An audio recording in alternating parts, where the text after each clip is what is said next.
Vamos a hablar nuevamente con Marcial García García, el maestro de Moratalla en la provincia de Murcia, que tan seguido está con nosotros. Y vamos a hablar de este conflictivo mundo en que nos ha tocado vivir. Saben ustedes, siempre les nombro a Groucho Marx, un hombre que dejó tantas, pero tantas frases geniales.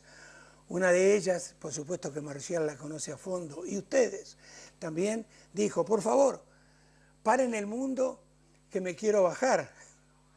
Él sabía perfectamente bien que el mundo es hermoso, muy hermoso, hermosísimo, diría yo, pero lamentablemente el mundo tiene un gran defecto, y ese defecto es el hombre que lo está habitando.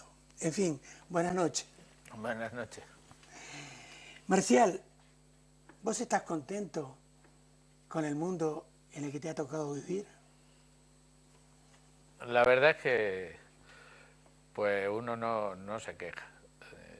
Es una pregunta que en aparente simplicidad puede dar para un discurso completo, porque claro, puede uno justificar su voto como hacen algunos señores diputados. Pero yo te voy a decir una cosa: el mundo, lo mismo que el cielo o el infierno, lo crea el propio individuo. Entonces, pues si el señor Gasset decía que yo soy yo y mis circunstancias, pues el mundo es el mundo que es, sus circunstancias, y además, como decía aquel otro adagio popular, el cristal con que se mira. Y entonces, pues depende. A lo mejor tú te has levantado con dolor de barriga y el mundo es un asco. O a lo mejor te calentaste tomándote 2 aguardientes de más y el mundo te da vueltas. O a lo mejor te tienes que pagar 2 letras y no sabes de dónde y ya se te cierra todo.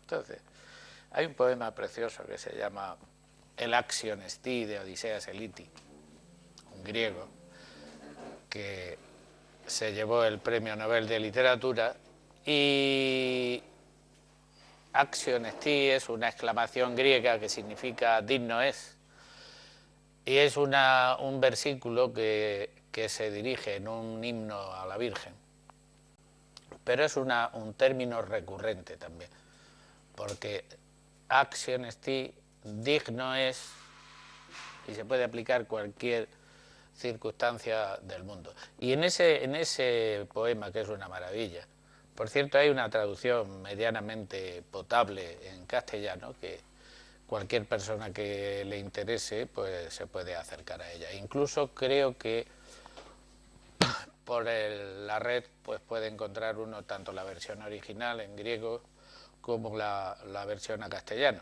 Pero bueno, a lo que íbamos, ese verso tiene una serie de cantos, y cada uno de esos cantos, en la primera parte, que es el Génesis no como libro bíblico, sino el Génesis del mundo, la creación de cualquier cosa, la génesis de algo, y cada uno de esos cantos termina que o cosmos, o micras, o omegas, y el mundo, el grande y el pequeño.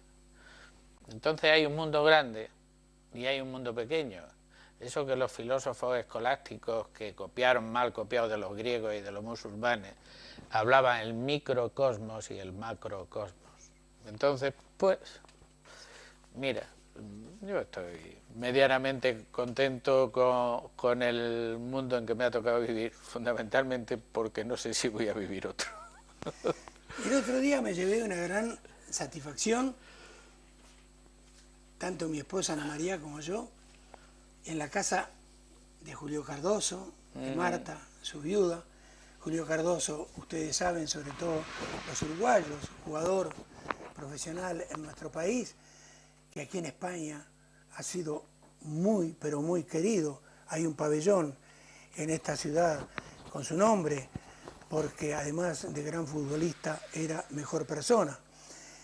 Y allí, Marcial, vimos una foto tuya en la que estás con Julio Cardoso y en la que Marcial está con Mario Benedetti. ¿Quién no conoce a lo largo y ancho del mundo a Mario Benedetti. Y Mario Benedetti, vos sabés perfectamente bien que en un momento dado dijo, dice, nunca crean ustedes lo que les cuentan del mundo, porque el mundo en realidad es incontable. ¿Tenía razón? Joder, más que un santo. Mario Benedetti era un encanto de persona. Tuve la oportunidad de saludarlo en más de una ocasión y era pues un filósofo griego trasladado a las orillas del Plata. Un hombre que en vez de llevar los harapos de Diógenes el Cínico, pues llevaba el trajecito raído del oficinista. Pero que debajo de todo eso había un alma grande y sobre todo una mente muy clara y muy lúcida. Y efectivamente, pues llevaba mucha razón en eso y en otras muchas cosas. De ese encuentro que tú apuntas, pues recuerdo que se celebró organizaba un profesor, un compañero de la Universidad de Murcia, unos encuentros con la poesía y creo que era en el aula de la antigua CAM y coincidimos, fuimos adrede a verlo, pues una serie entre las que estaba Julito, creo que estaba Jorge Vera también, bueno, varios de ellos. Y recuerdo como anécdota que ya cuando terminó la disertación y el recital de poesía, Benedetti tenía una manera muy especial de decir el verso. Pues recuerdo que cuando andábamos para acercarnos a él, saludarle, Julito, con toda su buena fe, aquella ingenuidad suya de angelote grande, dice, ah, maestro, pero vos sos también, de Paso los Toros. Efectivamente, estuvo muy cariñoso con nosotros y sí, como siempre, llevaba razón. Ahora, Marcial, el mundo está llenísimo de gente, sobre todo los políticos, que llenan páginas de libros o van a los medios de comunicación con grandes máximas importantísimas. Pero el mundo pero que ellos no cumplen ninguna. Exacto, pero por eso te iba a decir, el mundo está lleno de esta gente que dice grandes máximas, pero está vacío de gente que las aplique. Por desgracia, parásitos siempre ha existido en la humanidad y ese es uno del parasitismo más repelente, porque además de estar ocupando un espacio público y de aprovechándose de unos fondos públicos, pues son la muestra más evidente de la vacuidad mental. Pero eso sí, ese vacío de cerebro que en su inmensa mayoría tienen, hay casos excepcionales que confirman la regla, pues lo tienen que suplir con una cosa. Hay gente que se enrolla, como un servidor de usted. Hay gente que habla locuazmente, que habla mucho.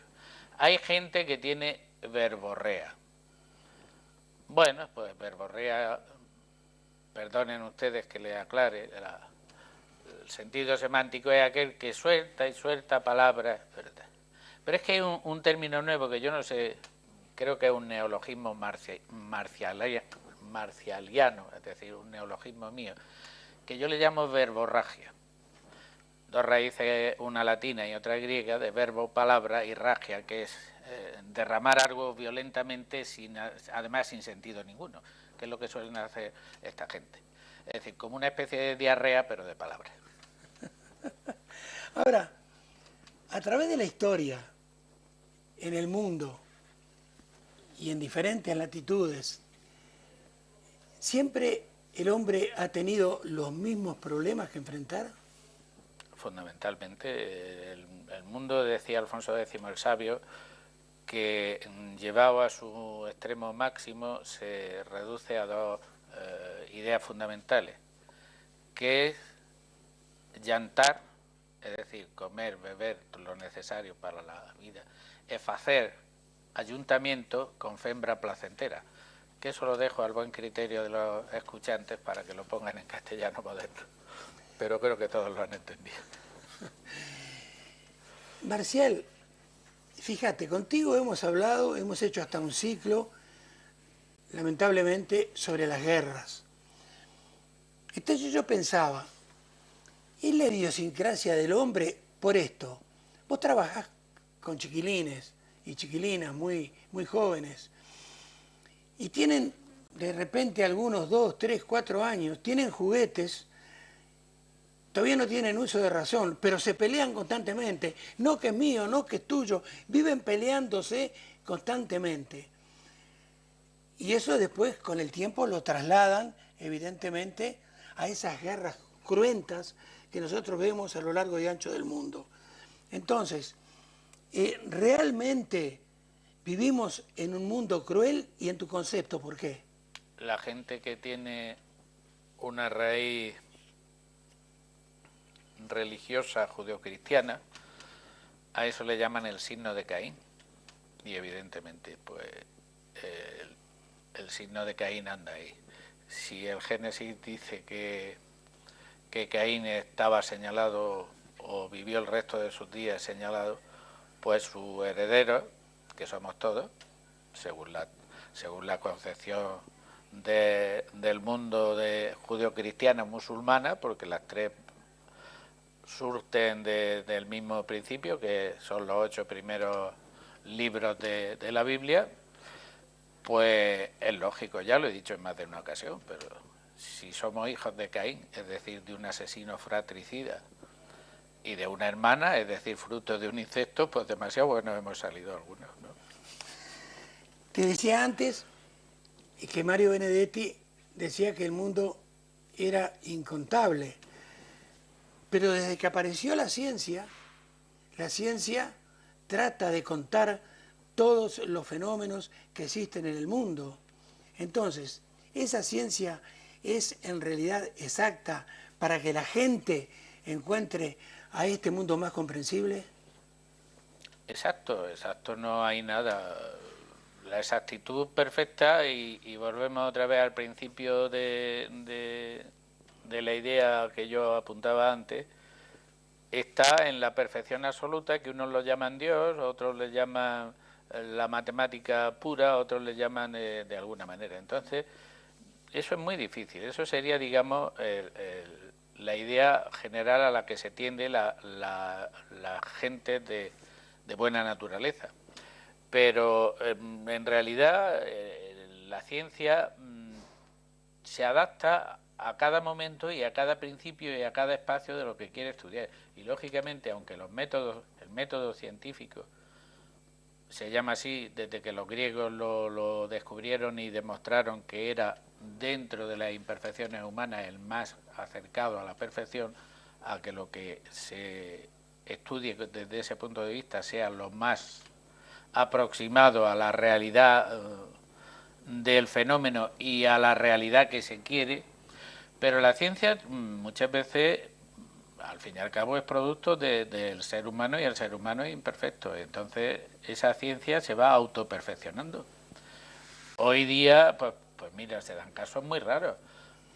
Por ejemplo, el Premio Nobel de Fisiología español, don Santiago Ramón y Cajal, hizo a mano alzada y de su propia grafía, con unos principios elementalísimos, como eran unos cortes de células cerebrales hechas a través de un microscopio de aquel tiempo, pues en mantillas, como aquel que dice, realizó unas láminas con tal perfección que sé que en muchas universidades aún sigue siendo, se prefiere ese material como punto de partida para el estudio de las células cerebrales que lo que se puede hoy día hacer con un microscopio electrónico o con las mil y una formas que hay de corregir que te da los sistemas informáticos modernos. Entonces, hay cosas que sí, hay veces en que la ciencia y sobre todo la ciencia cuando está mediatizada, que ya un día lo apuntábamos, está mediatizada por los intereses económicos, entonces ya estamos hablando de otra cosa. Entonces ahí pues entra otros temas que bastardean la idea de la ciencia, lo mismo que se bastardea la idea de la religión, lo mismo que se bastardea la idea de la poesía, lo mismo. Cuando tú haces una poesía porque te ha salido del alma, pues narices. Ahora, cuando haces una poesía porque te la han encargado, salvo que tenga la lengua viperina que tenía mi tocayo Marco Valerio Marcial, que además de decirles feos, les cobraba a los que le encargaban los epígrames, pues es muy difícil, porque está mediatizada por una serie de cosas. Y en la ciencia, y en el mundo, y en todo. Ahora, ya que dijiste la palabra religión, claro, según la capacidad intelectual, digamos, de cada uno de nosotros en el mundo, lo entendemos de una manera o de otra según nuestro propio parecer. Por eso la pregunta ¿es válida la respuesta de cualquier teólogo, de cualquier, en este caso, que sea cristiano, que sea budista, que sea musulmán, o de un ateo? ¿Es válida la respuesta de cualquiera de estas personas? Cuando el tema se hace desde el punto de vista de la filosofía, que es un término precioso griego que significa amor a la sabiduría, sí. Pero cuando lo que tú estás haciendo es manifestar una concepción que se tiene que atener a una serie de cánones, a una serie de cosas que tu propia religión... Es decir, cuando ya a la filosofía se le ha encorsetado, se le ha hecho uniforme, malo. Porque ahí ya no hay... La persona religiosa tiene que ser primero un buen filósofo y desde luego no estar sujeta a ningún tipo de presiones y de cuando las personas que dirigen un grupo hacen preceptos. En la religión, pues en unos sitios se llaman dogmas, en otros sitios se llaman fatwa, en otros sitios se llaman... ¿Qué es lo que se pretende? Pues ordenar el pensamiento en la dirección que les interesa a esos individuos. Es decir, están yendo contra de los principios de lo que es en esencia la propia sabiduría, que no admite ninguna de esas cortapisas ni desde luego ninguno de esos corsés. Pero que sería una mente libre y pensante y otra allí, y otra allí, y otra allí. Se les acababa el chollo a los que gobiernan el panorama, sea gobierno religioso, sea gobierno económico, sea gobierno político. Se acaba el chollo. Ese es el problema. Por eso a las mentes libres no las quiere nadie. Y lo mejor que se ha hecho siempre es, pues en el mundo occidental pues había una cosa muy sencilla, era declararlo hereje, se quemaba en la plaza pública, servía para escarnio y ya está. Y con un poco de suerte, pues a lo mejor 200, 300 años después, algunos que si lo hubieran cogido en ese momento también lo hubieran colgado y lo hubieran quemado en un auto de fe público como habían hecho con ellos, pues te hablo de Giordano Bruno, te hablo de cualquier otra, pues hay momentos de debilidad de esos grupos de presiones que eso se puede hacer, momentos muy puntuales, pero que enseguida se pierde. Llámalo Revolución Francesa, llámalo humanismo renacentista, llámalo pues luego de espíritu enciclopedista, incluso espíritu francmasón, pero eso enseguida se le busca rápidamente, hay que encorsetar, en todas las religiones, todas las religiones, porque cuando la religión deja de ser un principio en el que tú buscas encontrar respuestas a los miedos y a los temores que uno tiene y que la ciencia no te los da, que esa es la base de cualquier religión, la base es grosera, porque la base buena se entiende que de una persona que sea amante de la sabiduría lo que busca es la perfección, pero no para con esa perfección encorsetar, alicatar y dirigir a los demás, sino porque, como el mismo Cristo decía, la verdad os hará libre. Pero claro, ese mensaje es un poco revolucionario decirlo, y más en estos tiempos. Ahora, de pronto, evidentemente, me vas a decir, pienso yo, que es utópico pensarlo, pero existe entonces un conocimiento, llamémosle, entre comillas, perfecto, probado, de lo que es el mundo. No puede decirse eso. Hay muchas teorías filosóficas, hay muchos principios Cuando volvemos a lo que empezabas tú diciendo al comienzo de la charla, cuando lo que se hace es buscar una explicación, pero sin ningún otro motivo, sino simplemente por ese deseo de conocer y de entender, es maravilloso. Pero como eso inmediatamente hay quien está detrás esperando para cogerlo y entonces utilizarlo en contra tuya y en beneficio suyo, pues entonces las teorías religiosas, las teorías filosóficas son posteriores a ciertas religiones de tipo primitivo, porque las religiones, yo cuando a mis niños les explico en la evolución humana, la formación, somos seres sociales por naturaleza y por necesidad.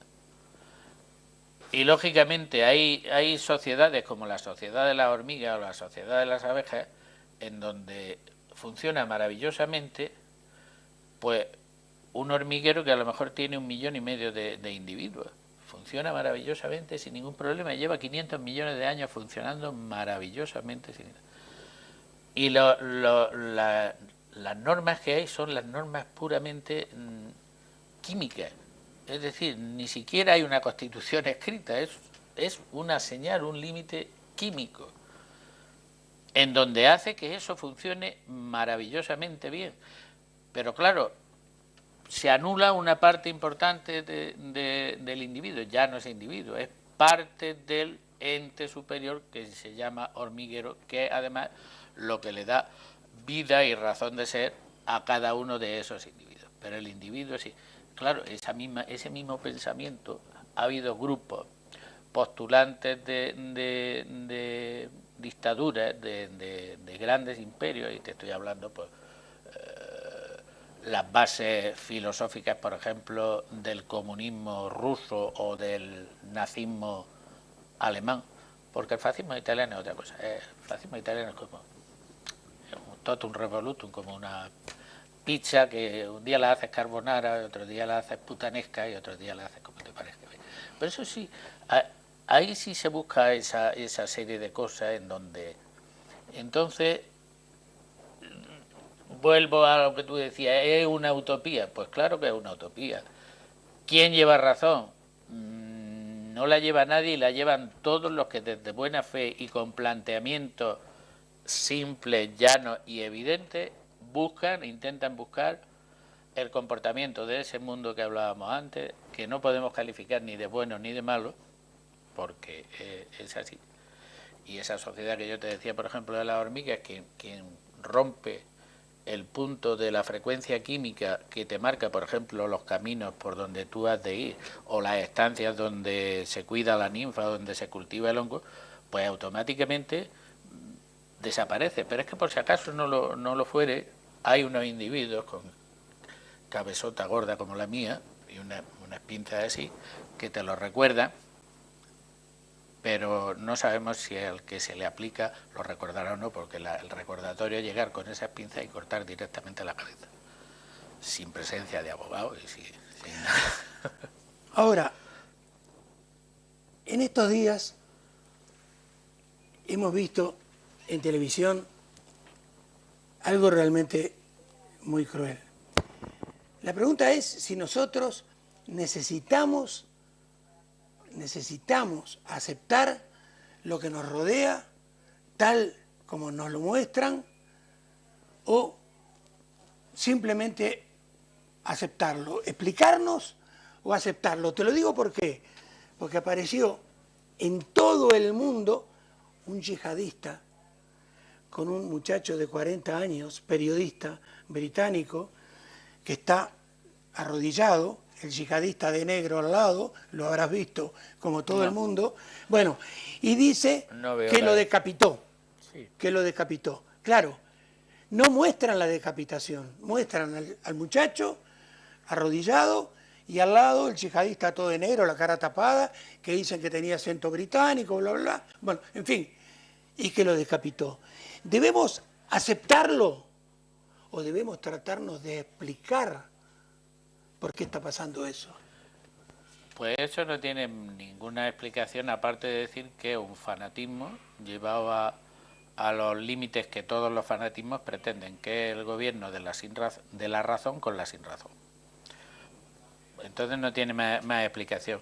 El Islam, en alguna ocasión lo he dicho, es una religión en un principio que no tiene que ver absolutamente nada con los planteamientos que hace esta gentuza. Bueno, es que además me niego a llamarle gente siquiera. Son máquinas asesinas movidas por qué hilos, pues no lo sabemos. Supuestamente por el hilo de un celo de un libro, que es el Santo Corán, que no tiene nada que ver con esas cosas. Nada, absolutamente nada que ver con esas cosas. ¿Que tiene acento británico? No me extrañaría. No hay peor gente que el neoconverso. Los grandes persecutores de los judíos en este país nuestro, que se llama España y que se llamó las Españas, eran los judíos conversos. Se llamara Vicente Ferrer, se llamaba Tomás de Torquemada, todos ellos eran judíos que se habían pasado al cristianismo. Llámese Arcediano Fernando Ruiz de Écija. ¿Y qué es lo que pretenden con eso? Borrar sus huellas de su mala conciencia y su mal pasado.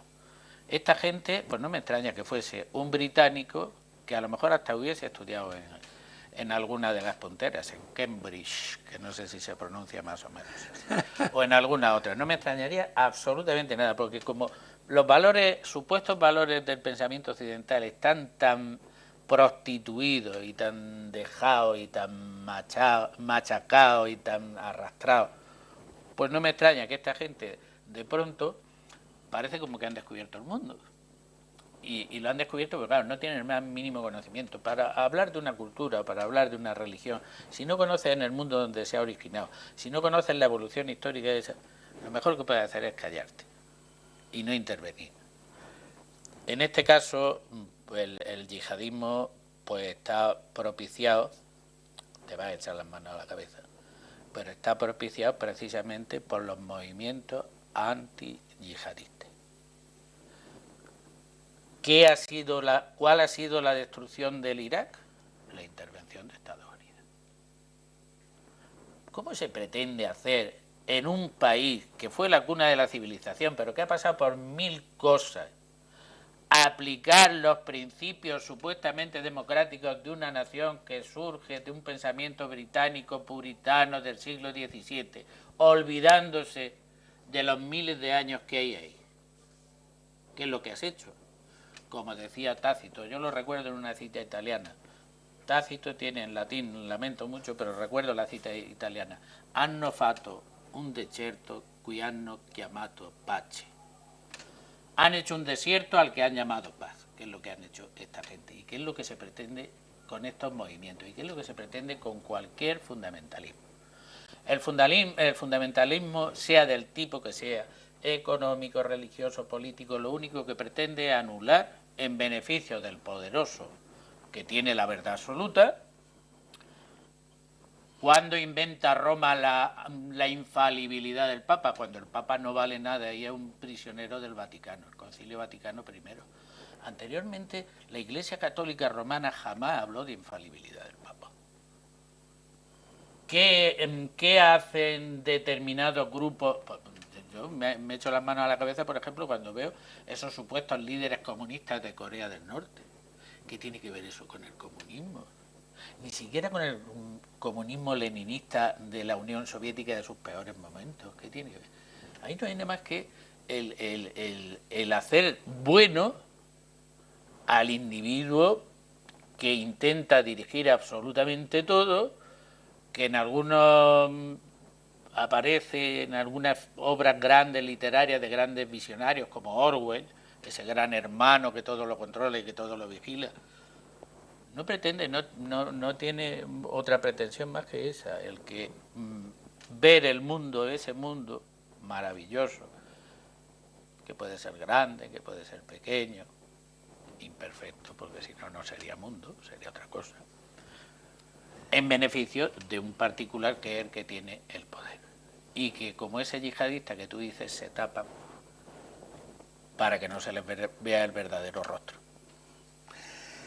Para terminar por hoy, porque este tema del mundo y yo creo que nos va a ocupar unos cuantos programas, pero para terminar, contigo hemos hablado de globalización, de un mundo que hoy día está totalmente globalizado.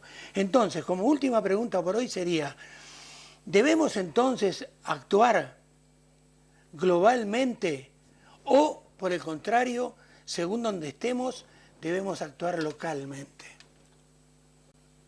El individuo que se precie de ser individuo, uno diferente, distinto, autónomo, se supone o se presupone que medianamente inteligente, medianamente bondadoso, lo que debe hacer es ser consecuente con su idea y no ser cómplice. Te estableces en un sistema que está ocurriendo en nuestra España de hoy día.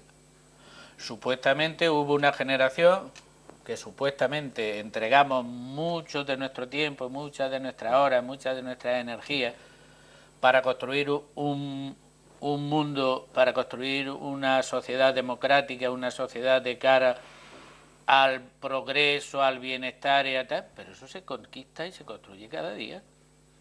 Lo que no puedes hacer es dejarlo en manos de los de la verborragia. Lo que no puedes hacer es ser cómplice de, no, pues si son todos iguales. No, hijo, no. Si son todos iguales por tu culpa, porque has sido tú con esta cosita, en los regímenes democráticos, con esta cosita que se llama voto, que cada X tiempo metes a ti, eres tú el culpable. Tú, no los sinvergüenzas que están haciendo. Tú eres el culpable, pues plantéate cada día.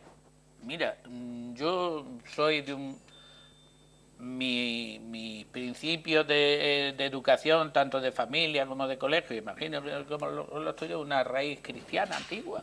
Y a mí, desde chiquitito, una de las primeras cosas que te enseñaban era a rezar, ¿no? Y a hacer examen de conciencia, es decir, a ver cómo te has portado, qué cositas malas y qué cositas buenas has hecho. Pues eso que no he dicho, pues háztelo cada día y piensa que esa situación de ese desastre, esos sinvergüenzas que se llevan las bolsas de basura con los dineros, plantéate en qué estás tú contribuyendo para que eso sea. Y plantéate, pero ojo, cualquiera de esas actuaciones te exige tu respuesta, y tu respuesta debe ser honestidad. Porque si tú eres como uno que yo conozco, que habla de que los políticos son unos sinvergüenzas, y luego cuando tiene delante de la puerta el camión cargado de tag, cuando ve que nada de nada, sube y salta y se llena la bolsa, pues más sinvergüenza eres tú, cabrón. Entonces, el comportamiento ante cualquier circunstancia, en la familia, en la escuela, en la calle, tiene que partir de que si realmente tú pretendes un mundo mejor, un mundo más justo y un mundo más igualitario, pues trabaja cada día, porque eso no te cae del cielo. Lo llame el Santo Corán, lo llame la Santa Biblia, lo llame el Santo Nirvana. No. Ese mundo se construye cada día, o cosmos, o micros, o megas, día a día, con tu compromiso, que es tu actividad, pero sobre todo tu compromiso, qué es lo que tú quieres y si realmente lo estás haciendo con una pureza de fines de eso, de conseguirlo mejor, más bueno y más justo. No conseguir mejor, más bueno y más justo para mí, que es lo que hace la mayoría. Muy bien, en 15 días, si Dios quiere, la seguimos. ¿Y si no nos cortan la cabeza? Y a ustedes, decirles entonces que yo la conclusión que saco, por lo menos en mi pensamiento, es que el mundo se ha vuelto cada día más peligroso. Por lo tanto, va a tener que tener muchísima suerte aquel hombre que se vaya de este mundo vivo.